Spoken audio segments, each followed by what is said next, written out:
Lucas 22:44 dice: y estando en agonía, oraba más intensamente, y era su sudor como grandes gotas de sangre que caían hasta la tierra. Cierre sus ojos y vamos a hacer una oración. Digámosle: Señor Jesucristo, en esta mañana nos reunimos en este lugar delante de ti para honrar tu nombre, para darte gloria, para alabarte, para bendecirte, para reconocer que eres tú nuestro Salvador, nuestro Dios, quien nos ha reconciliado con el Padre. Para decirte en esta hora: Señor Jesús, nuestras vidas están en tus manos, guíanos por tu Espíritu Santo. La promesa que tú nos diste, abre nuestro entendimiento, guíanos a la verdad. Permite que tu palabra entre en nuestros corazones y transforme nuestras vidas para siempre. Espíritu Santo, tú eres bienvenido a este lugar. Ponemos tu sangre preciosa sobre este lugar y declaramos que aquí hay libertad, porque el Espíritu de Dios se mueve dentro de este auditorio. Gracias te damos, Señor Jesucristo, por disponer nuestros corazones, por poner en mí el querer como el hacer de las cosas, para estar hoy aquí en este lugar dándote gloria, honra y aprendiendo de tu palabra. Gracias, Señor Jesús. Amén y amén. En esta mañana vamos a estudiar la preciosa sangre que brotó de la frente de Jesús. Dice la Biblia que estando en agonía, él oraba más intensamente y su sudor era como grandes gotas de sangre que caían en tierra.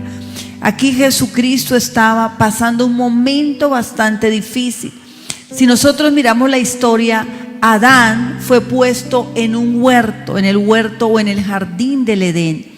Y en el jardín del Edén, Adán tenía todas las bendiciones, la salud, la prosperidad, tenía la paz, la alegría, la armonía, todo esto que Dios había dispuesto para él y para sus generaciones, para sus familias. Pero en aquel jardín entró en acción la serpiente. Satanás empezó a buscar la estrategia cómo engañar a Adán y Eva, y ellos cayeron en la trampa, cambiando todo aquello que Dios les había dado, toda la bendición, lo cambiaron por la maldición de la rebeldía. Fue aquí cuando todo lo que Dios había dado al hombre en el huerto se tergiversó, se dañó, se prostituyó. Pero si nosotros analizamos, en ese mismo huerto el Señor le dio al hombre la promesa de la redención. En ese mismo huerto el Señor le dijo a la mujer: así como tú has hecho esto, y le declaró todo lo que le iba a venir, pero le dijo: tu simiente pisoteará en la cabeza al adversario, mas la simiente de este te herirá en el calcañar. Si usted mira, cuando Jesús vino a la tierra, habían momentos en que lo amenazaban de muerte y Jesús se retiraba y decía: todavía no ha llegado mi hora. Aun cuando los discípulos lo incitaron, los hermanos de él dijeron: sube a Jerusalén para que todos te vean, él dijo: no, aún no ha llegado mi hora, y los envió adelante, porque había un día, una hora exacta donde la humanidad iba a ser redimida. Por eso, en un huerto, 4000 años después, Jesús se levantó para sellar la redención de la humanidad y para cumplir la palabra que la simiente, la descendencia de la mujer pisotearía en la cabeza a Satanás, le haría una herida mortal. Así que en este momento en Getsemaní, Jesucristo era consciente de que él iba a recuperar todo lo que el hombre perdió en el jardín del Edén. Por eso dice la Biblia que allí Jesucristo, con agonía, con un grande dolor, él estaba padeciendo para que el hombre recuperara lo que Adán perdió a causa de la desobediencia. En el Getsemaní, Jesús se refugió en la oración. Usted mira y encuentra a Jesús aquí orando, intentó hacer que sus discípulos oraran con él, pero el ambiente espiritual estaba tan pesado que los ojos de los discípulos estaban cargados de sueño, mas el Señor no se durmió, sino que era consciente. Esta era la hora.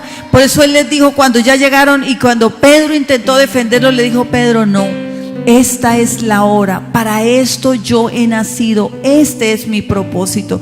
O sea que a Jesús esto no lo tomaría por sorpresa. Pero el Señor comenzó a sentir una agonía tan grande en ese momento que empezó a brotar gotas de sangre mezcladas con sudor. Y yo quiero que nosotros hoy entendamos como primer aspecto que Jesús toma la copa de la maldición.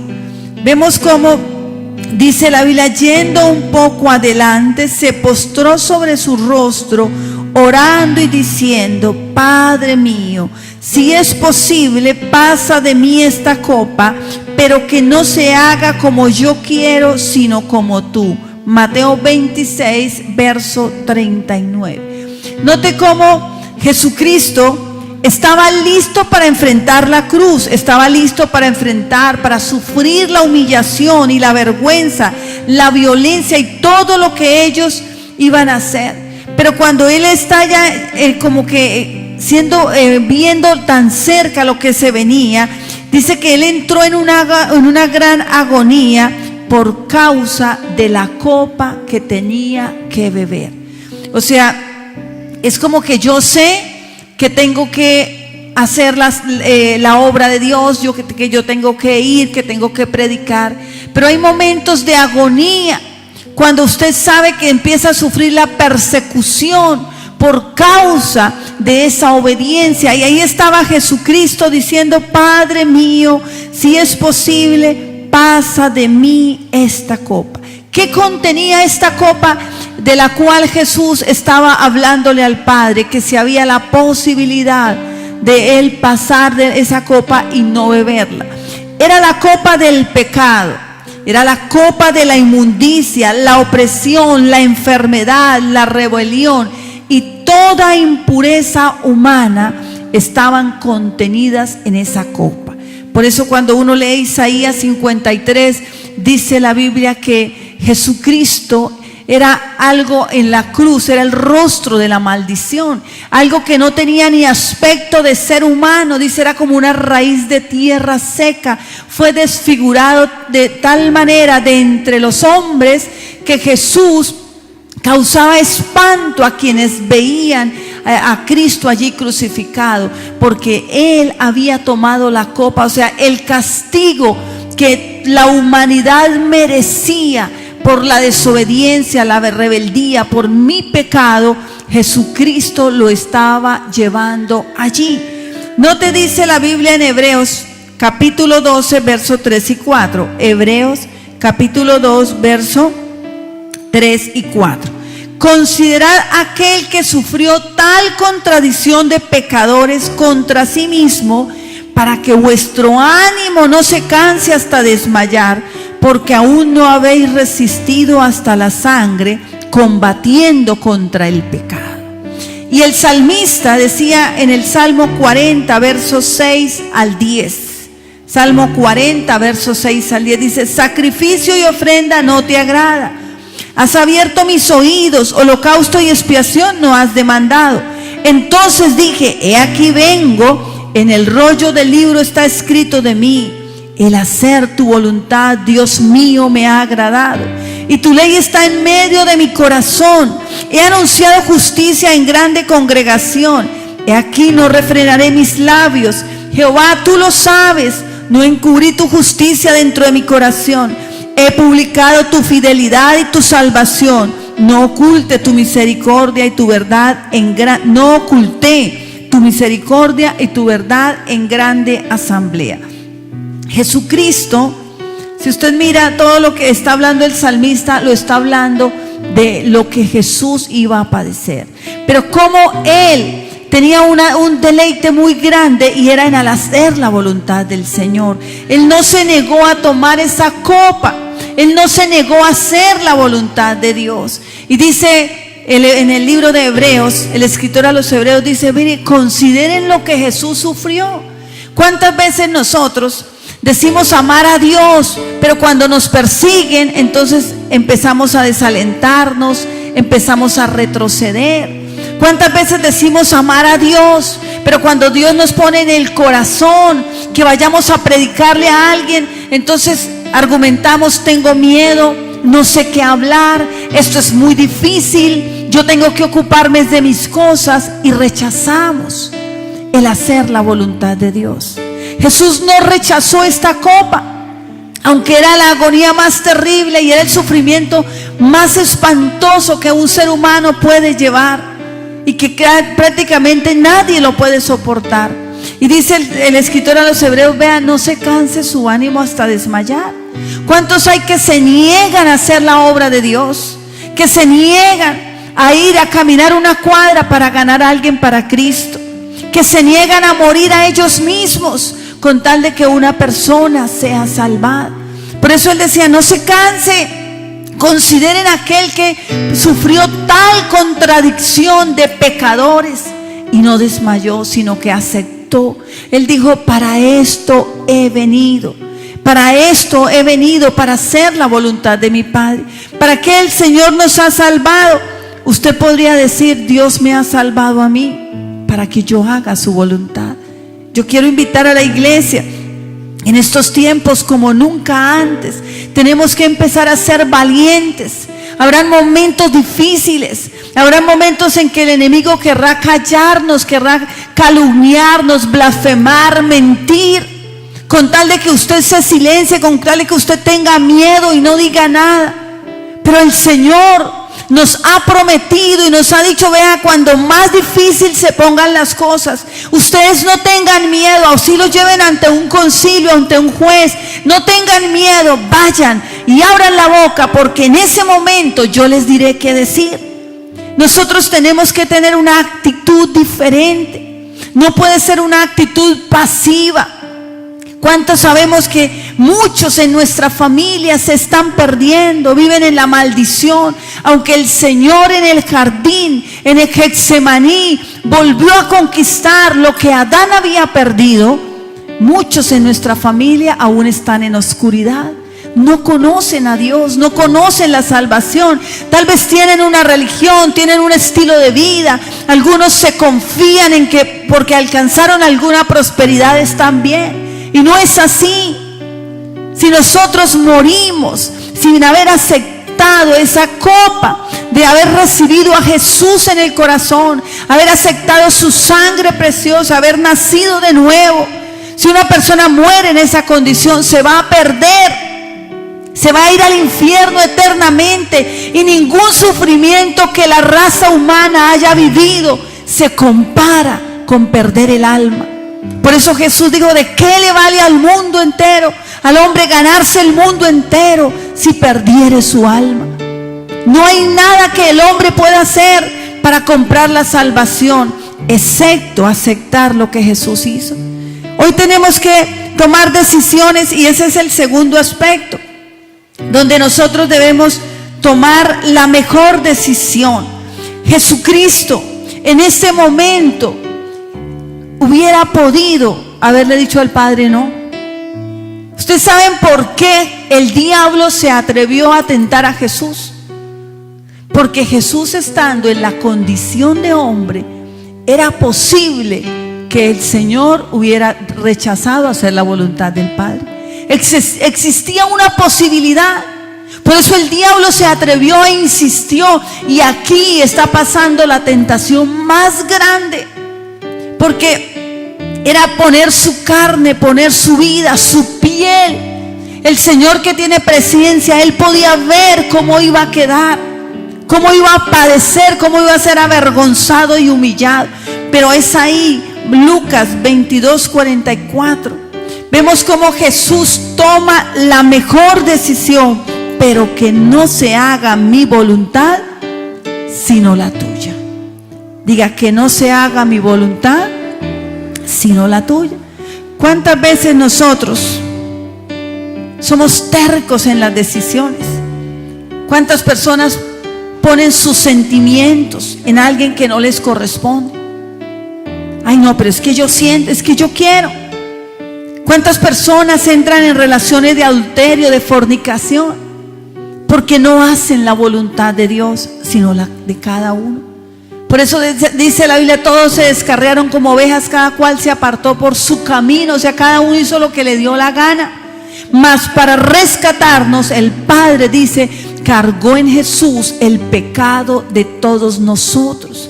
El castigo de mi paz fue sobre Jesús. Y nosotros tenemos que aprender a tomar decisiones. A veces queremos irnos de la ciudad y no le preguntamos a Dios. Entonces el esposo dice, no, es que a mí me salió un trabajo por allá en La Guajira, y se va solo y deja a su familia acá. Y muchas veces se pierde todo, se pierde el hogar, y lo que se ganó no sirve de nada, porque no hacemos la voluntad de Dios.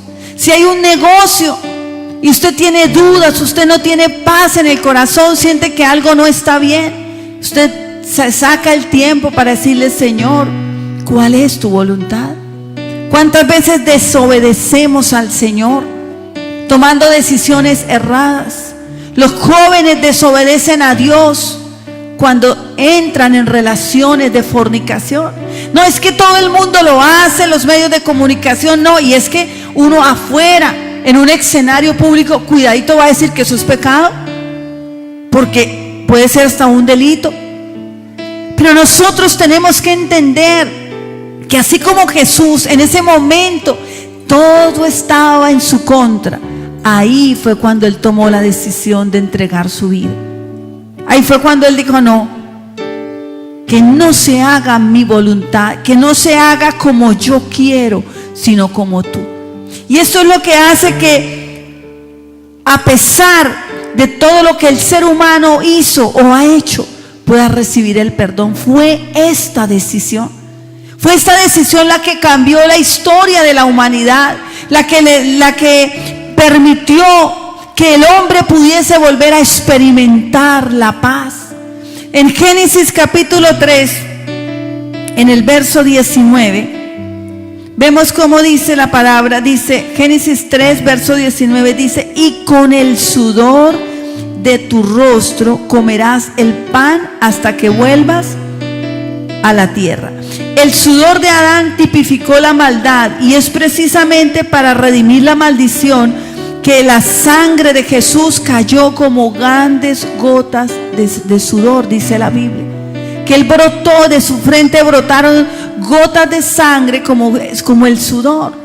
Es precisamente cuando el Señor Jesús experimenta esta agonía tan terrible, y en medio de esa agonía toma la decisión de beber de aquella copa, toma la decisión de hacer la voluntad del Padre.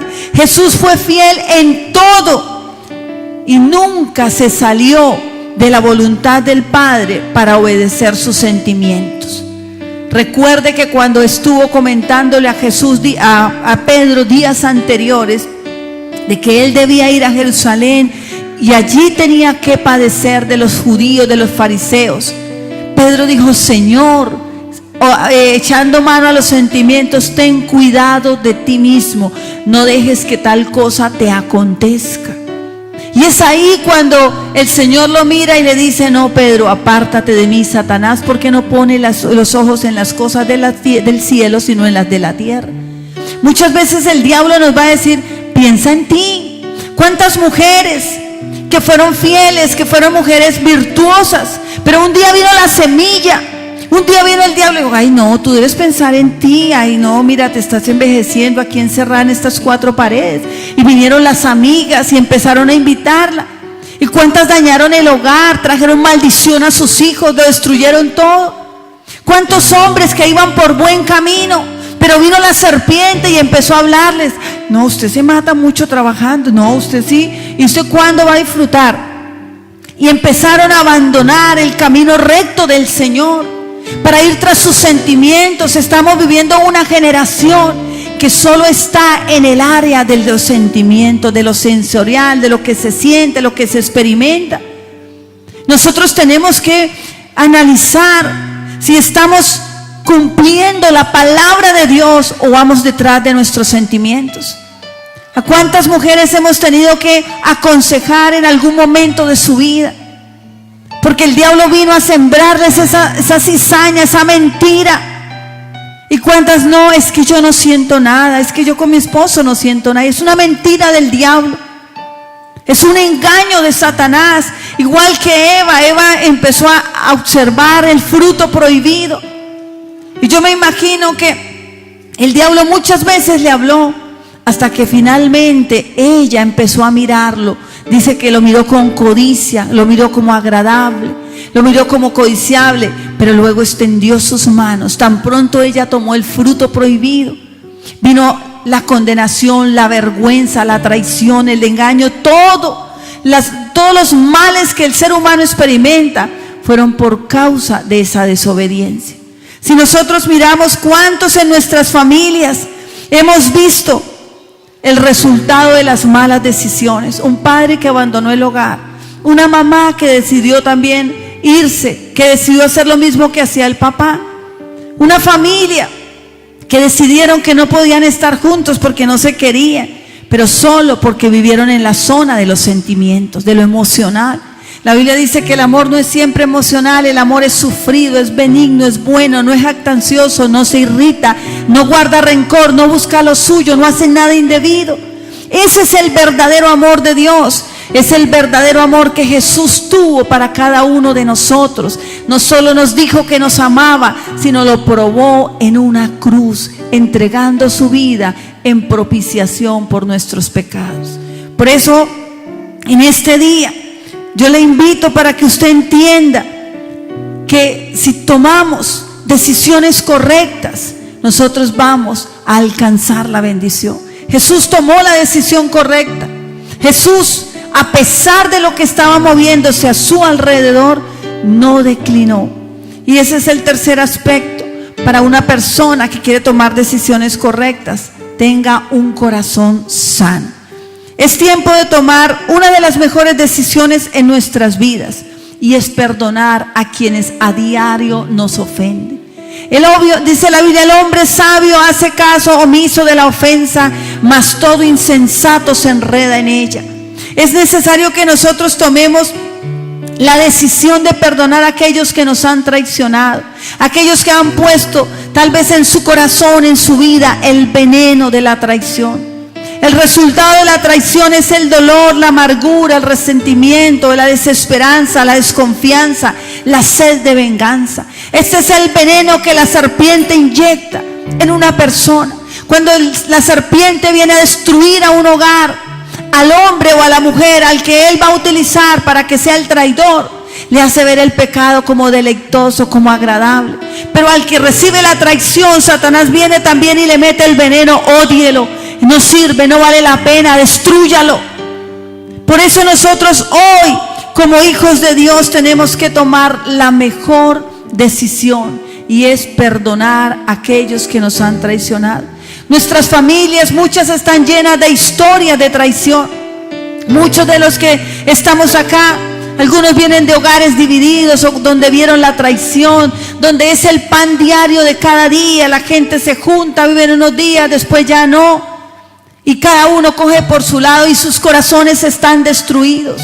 Pero déjeme decirle algo: si usted acepta, si usted toma hoy esa copa, no se niega a hacer la voluntad de Dios, si toma las mejores decisiones, esa maldición se corta en nuestras generaciones, y nuestros hijos no van a vivir en traición, se casarán y tendrán hogares estables. Porque hasta aquí, usted hoy puede decir: hasta aquí vino la copa de la maldición. Porque yo me paro hoy como un dique que refrena el agua de una represa, y no permitirá más que la maldición alcance a mi generación. Pero hoy nosotros tenemos que tomar esta decisión. Jesús dijo: porque si perdonáis a los hombres sus ofensas, os perdonará también a vosotros vuestro Padre Celestial. Mas si no perdonáis a los hombres sus ofensas, tampoco vuestro Padre os perdonará vuestras ofensas.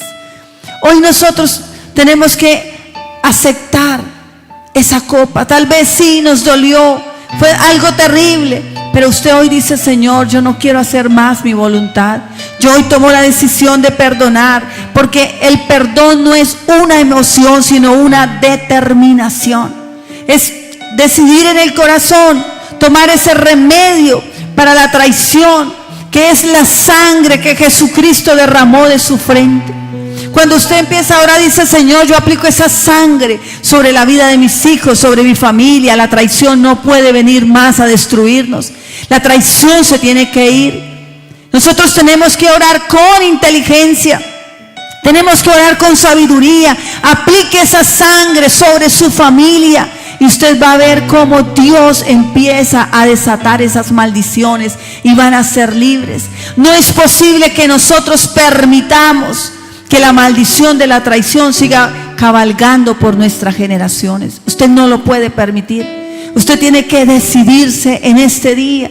Si hoy nosotros tomamos el poder de esa sangre, podremos ver la restauración del corazón y quitar todo dolor, toda amargura, todo resentimiento. Las personas que hablan, que critican, que hablan más de los demás, es porque están resentidos. Un corazón sano siempre verá virtudes en las personas, siempre verá las cualidades. Un corazón herido, resentido, un corazón amargado, siempre verá defectos. Y usted no espere que nadie se lo diga. Examine usted mismo su corazón. Examínese cómo habla. Examínese usted cómo escribe. Examínese usted cómo responde muchas veces ante las críticas de los demás. Si usted responde con 2 piedras en la mano, es porque hay resentimiento en su corazón.